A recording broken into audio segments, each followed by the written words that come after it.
नमस्कार दोस्तों, कैसे आप सब। मेरा नाम सलमान है और इस वीडियो में हम जानने वाले हैं DCA फर्स्ट सेमेस्टर के फंडामेंटल ऑफ कंप्यूटर के इम्पोर्टेंट क्वेश्चन यानी कि महत्वपूर्ण क्वेश्चंस को।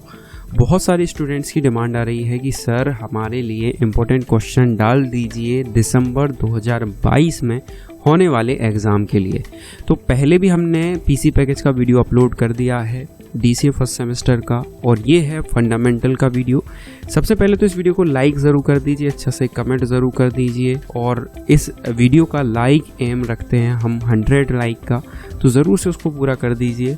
और अब बढ़ते हैं हम आगे आपके DCA फर्स्ट सेमेस्टर के फंडामेंटल के महत्वपूर्ण इंपॉर्टेंट क्वेश्चंस को। अगर आप ये क्वेश्चन पढ़ लेते हैं तो आप 100% मार्क्स ला सकते हैं, यानी कि ये जो टॉपिक मैं आपको जो बताने वाला हूँ वही आपके एग्ज़ाम में आने वाले हैं। तो सभी को बिल्कुल डिटेल से देखिएगा, और अगर कोई भी क्वेश्चन है, क्वेरी है, तो ज़रूर आप कमेंट बॉक्स में पूछिएगा। कुछ दिनों में हम इनके आंसर के वीडियोस भी लाने वाले हैं, तो जैसे ही आपके कमेंट करेंगे आप वैसे आपको वीडियोस मिल जाएंगे। तो चलिए यहाँ पर देख लेते हैं। यूनिट 5 है आपके सामने, यहाँ पर यूनिट फर्स्ट दी गई है। अब इस यूनिट फर्स्ट में आपके लिए क्या दिया गया है, चलिए वो देख लेते हैं। पहले क्वेश्चन में आपके लिए दिया गया है कंप्यूटर का इतिहास और कंप्यूटर की अवधारणा को समझाते हुए कंप्यूटर की विशेषताएं एवं सीमाओं को लिखिए। तो कंप्यूटर की हिस्ट्री, कंप्यूटर की अवधारणा यानी कि एप्लीकेशंस, और यहाँ पर कंप्यूटर की विशेषताओं के बारे में, कंप्यूटर के फीचर्स जो होते हैं उसके बारे में आपको समझाना है, और लिमिटेशन क्या होती है कंप्यूटर की वो समझाना है। तो यहाँ पर ये जो क्वेश्चन रहेगा ये रहेगा 8 नंबर का, ठीक है। तो टोटल 80 नंबर का पेपर आने वाला है, याद रखिएगा इसको। इसके बाद दूसरा क्वेश्चन आपके लिए दिया गया है कंप्यूटर के अवयव तथा निम्न को समझाइए, जैसे कि ALU arithmetic logical unit, MU मतलब मेमोरी यूनिट, और CU मतलब कंट्रोल यूनिट, ठीक है। तो ये जो चीज़ें हैं ये हमारे CPU के अंतर्गत आती हैं, ठीक है। Arithmetic logical unit, MU memory unit, और CU यानी कि कंट्रोल यूनिट। तो ये ज़रूर अच्छे से पढ़ लीजिएगा। इसके ऊपर वीडियोस भी हमने बना के रखे हैं, तो प्लेलिस्ट में जाके आप सर्च कर सकते हैं हमारे चैनल पे, तो वो आपको मिल जाएंगे। फिर हार्डवेयर एंड सॉफ्टवेयर क्या होता है ये आपको बताना है। फिर यहाँ पर विथ ब्लॉक डायग्राम, कंप्यूटर का ब्लॉक डायग्राम आपको समझाना है, तो वो बताइएगा। तो यहाँ पर हम थोड़े से इनके बारे में चर्चा कर लेते हैं, यानी कि जो चीज़ें आप ये लिखने वाले हो वही सब आपका ब्लॉक डायग्राम के अंतर्गत आता है। तो इसको पढ़ोगे तो आपको एक डायग्राम मिलेगा, वही ब्लॉक डायग्राम में आपको बनाना है। तो ALU क्या होता है, जितने भी हमारे कंप्यूटर में गुणा भाग यानी कि कैलकुलेशन वाले जितने भी कार्य किए जाते हैं तो वो सारे काम हम ALU के अंतर्गत करते हैं। MU यानी कि मेमोरी यूनिट, हमारे कंप्यूटर में कुछ स्टोरेज डिवाइसेस भी होती हैं, तो वो जो मेमोरी है स्टोर करने के लिए मेमोरी, वो मेमोरी के अंतर्गत आती है, यानी कि कोई डेटा स्टोर करना है, किसी डेटा को सर्च करके हमें प्रोसेस करनी है, ऐसे सारे काम मेमोरी यूनिट के अंतर्गत आते हैं। नेक्स्ट होता है CU यानी कि कंट्रोल यूनिट। कंट्रोल यूनिट से हमारे जो भी इनपुट आउटपुट डिवाइसेस कनेक्ट हैं हमारे कंप्यूटर से, वो जुड़े हुए होते हैं, वो CU के अंतर्गत आते हैं। अब आता है हमारा हार्डवेयर और सॉफ्टवेयर। हार्डवेयर क्या होता है ये आपको पता है। हार्डवेयर वो फिज़िकल चीज़, मतलब जो वो डिवाइसेस जिसे हम फिज़िकली छू सकते हैं वो हार्डवेयर होती है। कंप्यूटर में जैसे हम कीबोर्ड, माउस, मॉनिटर और CPU का यूज़ करते हैं, प्रिंटर का यूज़ करते हैं, फिंगर डिवाइस का यूज़ करते हैं, स्पीकर का यूज़ करते हैं, प्रोजेक्टर का यूज़ करते हैं, ये सभी जो चीज़ें हैं ये हमारी हार्डवेयर के अंतर्गत आती हैं। नेक्स्ट सॉफ्टवेयर है। तो सॉफ्टवेयर जो है वो 3 प्रकार के होते हैं, सिस्टम सॉफ्टवेयर, एप्लीकेशन और यूटिलिटी सॉफ्टवेयर। तो इनको भी आपने डिटेल से पढ़ा हुआ है, अगर आप हमारे साथ पहले से बने हुए हैं, हमारे सब्सक्राइबर हैं, तो हमने आप सबको ये सारे फंडामेंटल के वीडियोस प्रोवाइड किए हुए हैं। नेक्स्ट, बिना टाइम वेस्ट किए हुए आगे बढ़ते हैं, और यहाँ पर आपके लिए दूसरा क्वेश्चन मिल जाता है कंप्यूटर की विभिन्न प्राइमरी मेमोरी को समझाइए और उसके डायग्राम को बनाइए। तो प्राइमरी मेमोरी कौन कौन सी कहलाती हैं वो आपको यहाँ पर बता देना है। फिर यहाँ पर दूसरा क्वेश्चन आपको इसी में पूछा जाएगा, विभिन्न प्रकार के कंप्यूटर्स लिखिए, यानी कि विभिन्न प्रकार के कंप्यूटर के प्रकार, विभिन्न प्रकार के कंप्यूटर्स को लिखिए, है ना, based on purpose, based on size और मैकेनिज्म। मतलब जो हमारा कंप्यूटर होता है वो 3 भागों में बांट दिया जाता है, पर्पस बेस्ड, साइज बेस्ड, है ना, तो ऐसी सारी चीज़ें जो है मैकेनिज्म बेस्ड। तो ये तीनों प्रकार आपको लिखने हैं, इसके बारे में भी हमने पर्टिकुलर वीडियो आप सबको प्रोवाइड कर दिया है, तो इसको ज़रूर से देख लीजिएगा। इसके बाद हमें नेक्स्ट क्वेश्चन मिलता है पर्सनल कंप्यूटर एवं टाइप्स ऑफ पीसी को समझाते हुए विभिन्न जनरेशन्स को लिखिए। ठीक है, पर्सनल कंप्यूटर यानी कि पीसी क्या होता है और यहाँ पर उसके प्रकार कौन कौन से होते हैं और इसकी जनरेशन, जो 5 प्रकार की जनरेशन पढ़ी है आपने, first generation, second generation, third generation और फोर्थ जनरेशन और फिफ्थ जनरेशन। ठीक है, तो फिफ्थ जनरेशन के कंप्यूटर 1989 से या 1985 से अब तक के कंप्यूटर्स को माना गया है, तो वो भी आप सारी चीज़ें लिख सकते हो। उसके इस पर भी हमने वीडियोस बना के रखे हुए हैं, वो देख लीजिएगा। इसके बाद नेक्स्ट जो क्वेश्चन बनता है, निम्न इनपुट डिवाइसेस को समझाइए। अब निम्न इनपुट डिवाइसेस को समझिए। निम्न इनपुट डिवाइसेस क्या होती हैं, जैसे कि keyboard, mouse, track ball, joystick, scanner, digitiser tablet, digital camera, MICR, OCR, barcode reader क्या होता है और यहाँ पर QR कोड और टच स्क्रीन क्या होता है, ये सभी इनपुट डिवाइस के अंतर्गत आती हैं। कम से कम आपको 5 से 6 इनपुट डिवाइस को पढ़ लेना है। इन पे भी वीडियोस बना हुआ है, आप जाकर देख सकते हैं। डिस्क्रिप्शन में उसकी लिंक मिल जाएगी, आई बटन में उसको ऐड कर दिया जाएगा या लास्ट में कार्ड में डाल दिया जाएगा, तो वहाँ से आप देख सकते हैं। नेक्स्ट क्वेश्चन इसी में मिलता है, निम्न आउटपुट डिवाइसेस को समझाइए। जैसे कि साउंड कार्ड क्या होता है, स्पीकर क्या होता है, प्लॉटर क्या होता है, ये सभी आउटपुट डिवाइस के अंतर्गत आती हैं। लेकिन एक और मेन इम्पोर्टेंट है आपका ये मॉनिटर। मॉनिटर के प्रकारों को लिखिए एवं उनकी विशेषताओं को बताइए। तो मॉनिटर के प्रकार क्या हैं और उसकी विशेषताएं क्या क्या हैं, वो आपको इसमें लिखना है। फिर आपके लिए पूछा गया है प्रिंटर क्या होता है, विभिन्न प्रकार के इम्पैक्ट और नॉन इम्पैक्ट प्रिंटर को विस्तार से समझाइए। तो यहाँ पर इम्पैक्ट प्रिंटर क्या है और नॉन इम्पैक्ट प्रिंटर क्या है, इसको विस्तार से आपको समझाना है। प्रिंटर जो है वो 2 प्रकार के होते हैं, एक इम्पैक्ट और दूसरा नॉन इम्पैक्ट प्रिंटर।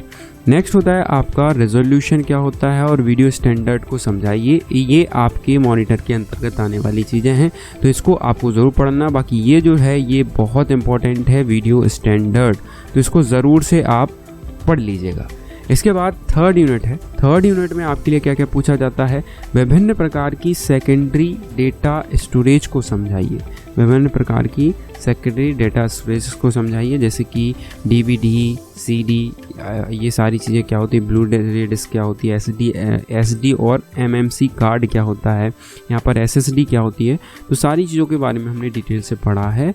अब आपको अगर बात की जाए DVD की, तो DVD जो होता है डिजिटल वर्सेटाइल डिस्क जिसे हम बोलते हैं, तो ये जो DVD है ये एक प्रकार की क्या होता है, CD का ही एक बड़ा रूप है। CD में हम कम से कम 72 यानी कि 700 MB तक का डेटा स्टोर कर सकते हैं और DVD में हम 4.7 GB से लेकर 15 GB तक का डेटा स्टोर कर सकते हैं। ठीक है, तो ये सारी चीज़ें हैं। इसके बाद ब्लू रे डिस्क है, मतलब ब्लू रे डिस्क में जो है वो CD और DVD की अपेक्षा अधिक स्टोरेज होती है। ठीक है, इसमें हम दोनों साइड क्या कर सकते हैं, डेटा स्टोरेज कर सकते हैं, ऊपर भी और नीचे भी। इसके बाद SD, MMC कार्ड, ये तो आपसे ज़रूर बन जाएंगे। हम अपने मोबाइल में भी इसका यूज़ करते हैं, डिजिटल कैमरे में भी इसका यूज़ करते हैं। फिर है SSD यानी कि सॉलिड स्टेट ड्राइव। इस पर हमने हाल ही में इस वीडियो के पहले वीडियो अपलोड किया हुआ है, तो वहाँ पर आप ज़रूर से चेक कर लीजिए। SSD क्या होता है, सॉलिड स्टेट ड्राइव। हम अपने कंप्यूटर को स्पीड से अगर चलाना चाहते हैं तो हम SSD का इस्तेमाल करते हैं। इसके बाद डेटा अभिगमन की विधियों को समझाइए, जैसे कि डायरेक्ट, इनडायरेक्ट, सीक्वेंशियल, इंडेक्स और सीक्वेंशियल। इस मेथड को आपको समझाना है, यानी कि जो डेटा के अभिगमन की विधियां हैं उनको आपको समझाना है। डायरेक्ट सीक्वेंस क्या होता है, इनडायरेक्ट क्या होता है, सीक्वेंशियल मेथड क्या होती है, इंडेक्स सीक्वेंशियल क्या होती है, इसके बारे में आपको पढ़ना है और बताना है। इसके बाद नेक्स्ट क्वेश्चन आपसे पूछा जाता है, निम्न को समझाइए। Hard disk, floppy disk, magnetic disk, optical disk और CDRW और CDR क्या होता है, ये आपको बताना है। इसके बाद देखो, हार्ड डिस्क आप सभी जानते हैं स्टोरेज के लिए यूज़ करी जाती है, फ्लॉपी डिस्क भी स्टोरेज के लिए यूज़ की जाती है, मैग्नेटिक डिस्क जो है वो भी इसको यूज़ करी जाती है। तो मैग्नेटिक डिस्क जो है वो हार्ड डिस्क में ही, मतलब हार्ड डिस्क जो है मैग्नेटिक डिस्क के अंतर्गत ही आता है। तो ये फ्लॉपी डिस्क है, ये भी मैग्नेटिक डिस्क के अंतर्गत आता है, तो इसको ज़रूर पढ़ लीजिएगा। इसके बाद ऑप्टिकल डिस्क में हमारी CD, DVD, CDR, CDRW, DVD, writer वगैरह सारी चीज़ें आती हैं, वो पढ़ लीजिएगा। इसके बाद आपके लिए यहाँ पर दिया गया है, प्राइमरी मेमोरी और सेकेंडरी मेमोरी में अंतर लिखते हुए डायग्राम बनाइए एवं ड्राइव मेमोरी पल्स को समझाइए, यानी कि यहाँ पर ड्राइव नेमिंग रूल्स दिया गया है। ड्राइव नेमिंग रूल्स आपको ज़रूर पढ़ लेना है, याद रखना। ड्राइव नेमिंग रूल्स क्या होता है, जब हम अपने दिस पीसी को खोलते हैं ना, तो वहाँ पर हमें C drive, D drive, E drive ऐसी ड्राइव्स मिलती हैं। तो हम जब अपनी जो हार्ड डिस्क है, फ्लॉपी डिस्क है या फिर एसएसडी है, उसका जब हम पार्टीशन बनाते हैं तो वो हमें उनके नाम रखने होते हैं, उसी को हम ड्राइव नेमिंग रूल्स बोलते हैं। तो इसको ज़रूर याद रखिएगा। फिर हमें मिलती है यहाँ पर फोर्थ यूनिट। फोर्थ यूनिट में क्या देखने को मिलता है, यहाँ पर सॉफ्टवेयर से आप क्या समझते हैं, विभिन्न प्रकार के सॉफ्टवेयर को विस्तार से समझाइए। तो सॉफ्टवेयर क्या होता है, इसे हम आगे भी पढ़ चुके हैं। सॉफ्टवेयर जो है वो बहुत सारे प्रोग्राम्स का ग्रुप होता है और ये अलग अलग प्रकार के कार्यों करने के लिए बनाया जाता है। सॉफ्टवेयर जो है वो 3 प्रकार के होते हैं, सिस्टम सॉफ्टवेयर, एप्लीकेशन सॉफ्टवेयर और यूटिलिटी सॉफ्टवेयर। इनको जरूर डिटेल से पढ़िएगा। इसके बाद प्रोग्रामिंग लैंग्वेज को विस्तार से लिखिए एवं उनके प्रकारों को लिखिए। चलो इस पर थोड़ा सा चर्चा कर लेते हैं हम। प्रोग्रामिंग लैंग्वेजेस क्या होती हैं और उनको विस्तार पूर्वक से समझाइए। यानी कि जो हमारा कंप्यूटर होता है, कंप्यूटर में जो भाषाएं यूज़ करी जाती हैं वो 2 प्रकार की होती हैं। एक होती है लोकल लैंग्वेज और एक होती है आपकी हाई लेवल लैंग्वेज। तो लो लेवल लैंग्वेज एक होती है लो लेवल और दूसरा होती है high level language. Low level languages वे लैंग्वेजेस होती हैं जो हमारा कंप्यूटर समझता है आसानी से और उन्हें हम आसानी से नहीं समझ सकते हैं। इसके बाद होता है हाई लेवल लैंग्वेजेस। देखो लो लेवल लैंग्वेज में 2 आती हैं, एक मशीनी लैंग्वेज और एक असेंबली लैंग्वेज। तो इन्हें अगर आपको डिटेल से समझना है तो कमेंट में ज़रूर बताइएगा, हम इन पर भी वीडियो बनाएंगे, इन पर चर्चा ज़रूर करेंगे। इसके बाद आपके लिए दिया गया है high level languages. High level languages वे लैंग्वेजेस होती हैं जिन्हें यूज़र आसानी से समझता है, यानी कि प्रोग्रामर उसके कोड आसानी से लिख सकता है और फिर उसे ट्रांसलेट करना पड़ता है। तो हमारे कंप्यूटर में 3 प्रकार के ट्रांसलेटर अपन यूज़ करते हैं, असेंबलर, इंटरप्रेटर और कंपाइलर। असेंबलर जो होता है मशीनी लेवल, मतलब असेंबली लेवल लैंग्वेज को मशीनी लेवल लैंग्वेज में बदलता है, और कंपाइलर और इंटरप्रेटर जो होते हैं वो हाई लेवल को लो लेवल में बदलते हैं। तो ये डिटेल से अभी तो खैर समझ में नहीं आ रहा होगा, लेकिन अगर आपको डिटेल से समझना है तो ज़रूर वीडियो बन जाएगा। अगर आप चाहेंगे कमेंट ज़्यादा से ज़्यादा करिए, लाइक ज़्यादा से ज़्यादा करिए इस वीडियो पे। इसके बाद नेक्स्ट क्वेश्चन आपके लिए पूछा जाता है, ऑपरेटिंग सिस्टम क्या होता है, डॉस एंड विंडोज़ को समझाइए, इसके फंक्शंस को लिखिए। तो डॉस और विंडोज़ क्या है, एक ऑपरेटिंग सिस्टम है जो हमारे कंप्यूटर को ऑपरेट करने के लिए, चलाने के लिए यूज़ करे जाते हैं। ऑपरेटिंग सिस्टम क्या होता है, हमारे हार्डवेयर की जो पहली डिमांड होती है वो होती है एक ऑपरेटिंग सिस्टम, ताकि वो ऑपरेटिंग सिस्टम के द्वारा अपने कंप्यूटर सिस्टम को चालू कर पाएँ हम, है ना। यानी कि अगर हमारे पास एक हार्डवेयर है और उसे चालू बंद करना है या कोई भी काम करना है तो हमें एक ऑपरेटिंग सिस्टम की ज़रूरत पड़ेगी, जिसे हम विंडोज़ कहते हैं। नेक्स्ट आगे बढ़ते हैं हम। निम्न को समझाइए, जैसे कि यहाँ पर आपके लिए पूछा गया है वर्ड प्रोसेसिंग, स्प्रेडशीट और प्रेजेंटेशन एंड ग्राफिक्स क्या होता है, डेटाबेस मैनेजमेंट क्या होता है, डेस्कटॉप पब्लिशिंग क्या होता है और बिजनेस MIS एंड ERP क्या होता है, इसके बारे में पूछा गया है। तो इनको ज़रूर से पढ़ लीजिएगा। ये कुछ सॉफ्टवेयर्स हैं, ठीक है, तो उन सॉफ्टवेयर को जो एप्लीकेशन सॉफ्टवेयर के अंतर्गत आते हैं ये पूछ लिए जाते हैं, तो इनको पढ़ लीजिएगा। इसके बाद कंप्यूटर कोडिंग सिस्टम को समझाते हुए निम्न को समझाइए, जैसे कि ASC आशिकी क्या होता है, इसकी क्या होता है और यूनिकोड क्या होता है। तो हम इन पर भी चर्चा कर लेते हैं। ASCII का मतलब होता है American standard code for information interchange या इंटरफेस। इसके बाद ISCII का मतलब क्या होता है, Indian script code for information interchange. इसके बाद यूनिकोड, तो हम इंटरनेट पर जितनी भी भाषाएं देखते हैं अधिकतर वो यूनिकोड में ही फॉन्ट लिखे हुए होते हैं, ठीक है, जो इंटरनेट पर होते हैं। अब रही बात हमारे इन सवालों की, यानी कि निम्न को समझाइए, ये जो है वो कन्वर्जन है हमारे बाइनरी, डेसिमल, ऑक्टल और हेक्साडेसिमल के। अगर आपको इस पर वीडियो चाहिए है तो कमेंट में ज़रूर आप बाइनरी कन्वर्जन ऐसा कुछ कन्वर्जन करके या नंबर कोडिंग सिस्टम लिख दीजिए, तो आपको ज़रूर इस पर वीडियोस मिल जाएगा। ज़्यादा से ज़्यादा कमेंट आएंगे तो उस पर वीडियो ज़रूर मिल जाएगा और जल्द से जल्द आप अपने एग्ज़ाम के लिए तैयारी भी कर पाएंगे। इसके बाद लास्ट जो यूनिट है, लास्ट यूनिट में आपके लिए पूछा जाता है transmission medium medium and protocols को समझाइए, कम्युनिकेशन चैनल्स को समझाइए। तो ये ज़रूर याद रखिएगा, इसमें पूछे जाते हैं। विभिन्न प्रकार की टोपोलॉजीज़ को समझाइए। तो टोपोलॉजी क्या होता है, नेटवर्किंग क्या होती है, इनके बारे में ज़रूर पढ़िएगा, और ट्रांसमिशन मीडियम क्या होते हैं इनके बारे में सब के सब इम्पोर्टेंट क्वेश्चन हैं। इसके बाहर आपका एक भी क्वेश्चन एग्जाम में नहीं जाएगा। बस पूछने का उनका तरीका अलग हो सकता है, तो उसमें आपको घूमना नहीं है कि आपने क्वेश्चन देखा और ये तो हमने पढ़ा ही नहीं, बताया ही नहीं किसी ने। तो ऐसा नहीं है, यही सारे टॉपिक आपसे पूछ लिए जाते हैं, लेकिन उनका पूछने का तरीका थोड़ा सा अलग हो जाता है। तो वो ज़रूर, उसमें आपके पिछले सेमेस्टर के वीडियोस भी डले हुए हैं, वो ज़रूर देख लीजिएगा और आपको समझ में आ जाएगा कि पेपर किस तरीके से आते हैं। अथवा में चलते हैं, और अथवा में यहाँ पर थोड़ा सा इनके बारे में बात कर लेते हैं हम। यहाँ पर हमारा जो कम्युनिकेशन चैनल होता है वो ये कहलाते हैं यहाँ पर communication channel, duplex, half duplex और फुल डुप्लेक्स। ठीक है, कम्युनिकेशन मीडियम कहलाते हैं, कम्युनिकेशन माध्यम।